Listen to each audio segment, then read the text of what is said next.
Hey there, this is Jennifer Simonetti-Bryan, Master of Wine here at the Weekly Tasting, and this week we are going through 3 different grapes in Italy. So we've got 3 different white wines. They're all really affordable and they're refreshing summer sippers. So that's a delicious, delicious pack.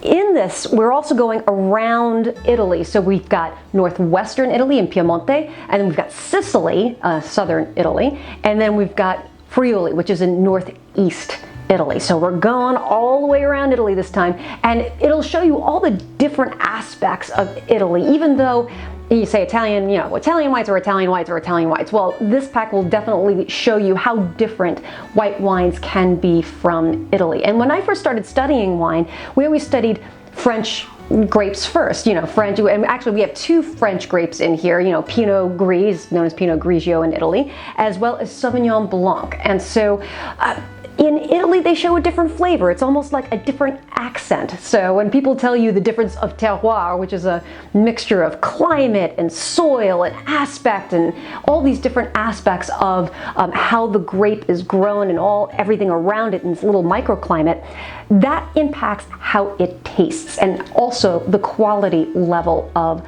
the wine. So we're gonna go through these wines and I'm gonna tell you why I think some of them taste more expensive than they actually are.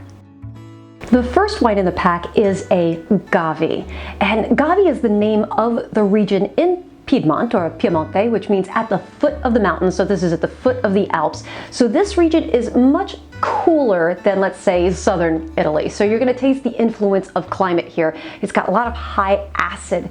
But what I love about this wine is the legend behind it. So Gavi, there's a legend of an Italian princess. So her name was Gavina.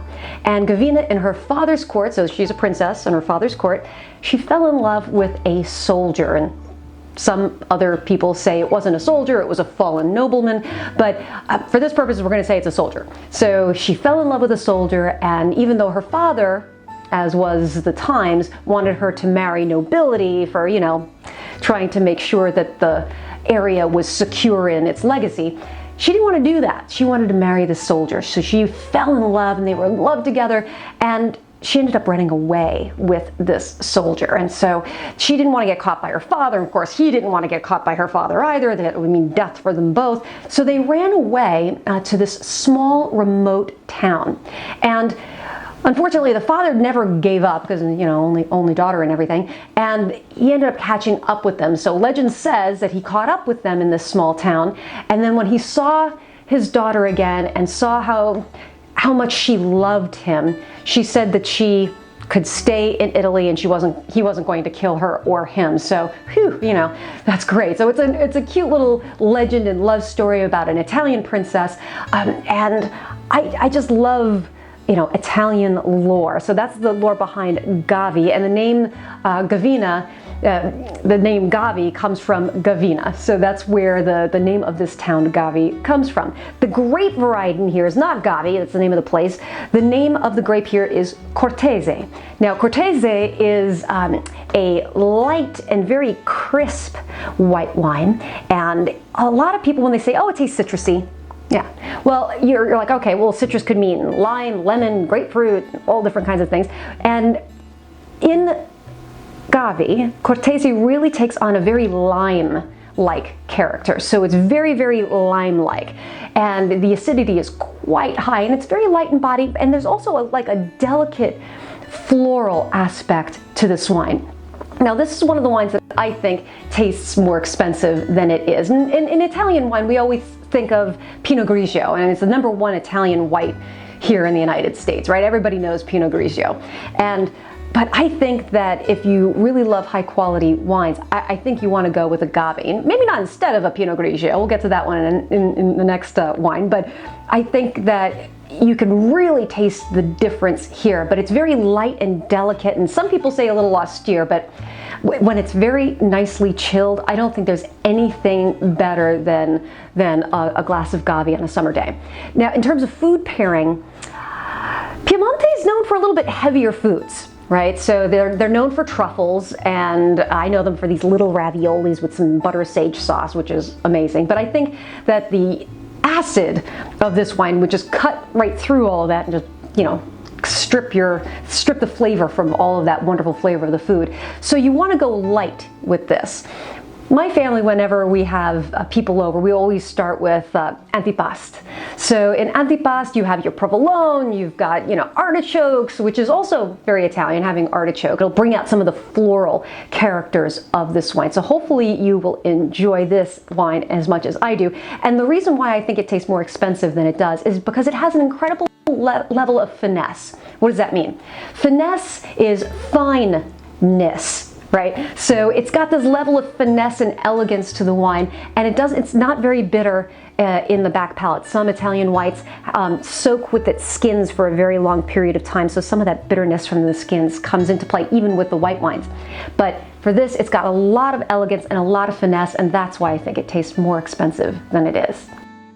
The next wine in the pack is a Pinot Grigio, but it's not a Pinot Grigio from, let's say, the Friuli or the Veneto or Northeast Italy, which is usually where they come from, where you see them here in this country. This one is from Sicily, so the Italian island of Sicily in the south. And in Italy in the south, they're known for a couple of different things. One, sunshine.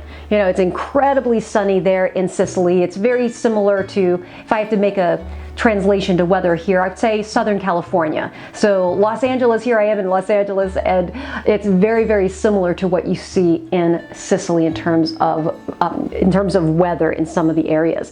And Pinot Gris, which is the grape variety here, it's a French grape.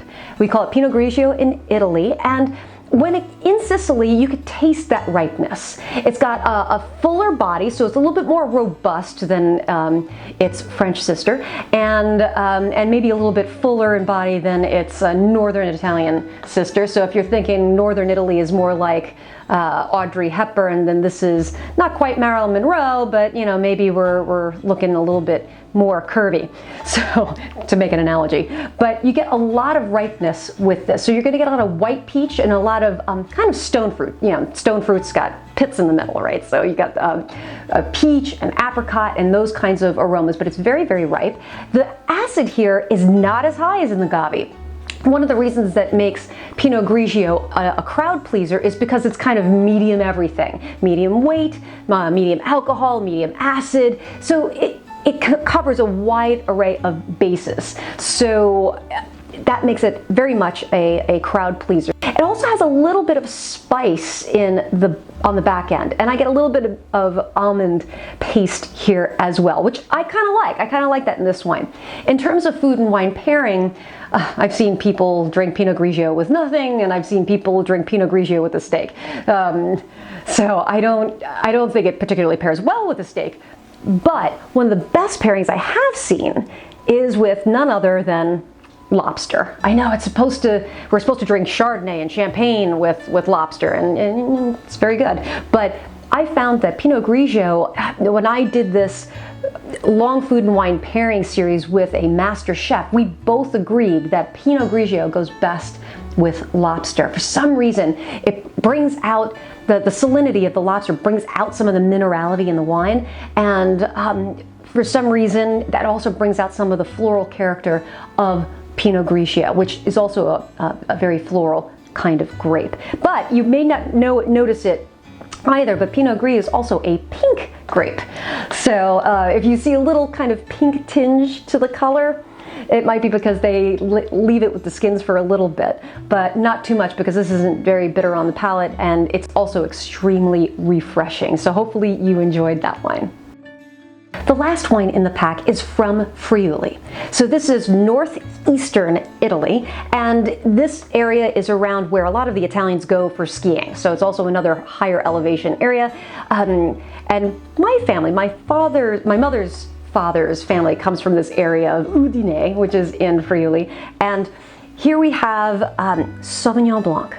Now, Sauvignon Blanc, as we know, is a French grape. We see it in Sancerre, and we see it in New Zealand, and a lot of different places. But in Italy, it has a ripeness to it, but it also has, and also very good acidity. That's what Sauvignon Blanc is known for, high acid, which makes it go great with a lot of different foods. But here you also have a lot of ripeness as well. Sometimes when Sauvignon Blanc is a little underripe, or they have to pick early because the season is too warm, it can taste very green. So in the right amounts, that greenness can be like fresh cut grass, which is what I find in this wine. So this has just a hint of greens that's reminiscent of when like you mow the lawn in summertime, right?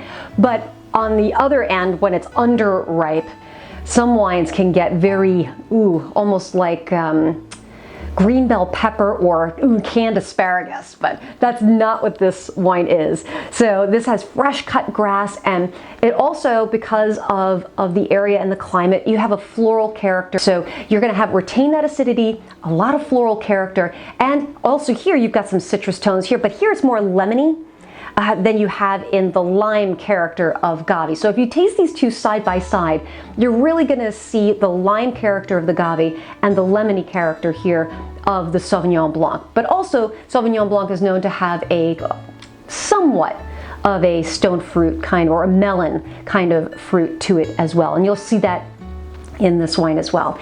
In terms of food and wine pairing, because it's northern Italy, a lot here too, you're going to see some comparisons to Austria, and some of the acidity and some of the wine can be a bit austere in Austria for its Sauvignon Blanc, but you don't see that here. However, taking out a leaf of the Austrians book, I can actually think of Wiener Schnitzel, which is breaded veal or breaded chicken. So you may want to try that, even French fries, because that acid's going to cut through the oil of the French fries and make, prepare you for that next delicious bite. So that's it for this week. I hope you enjoyed this trip around Italy, and until next time, cheers.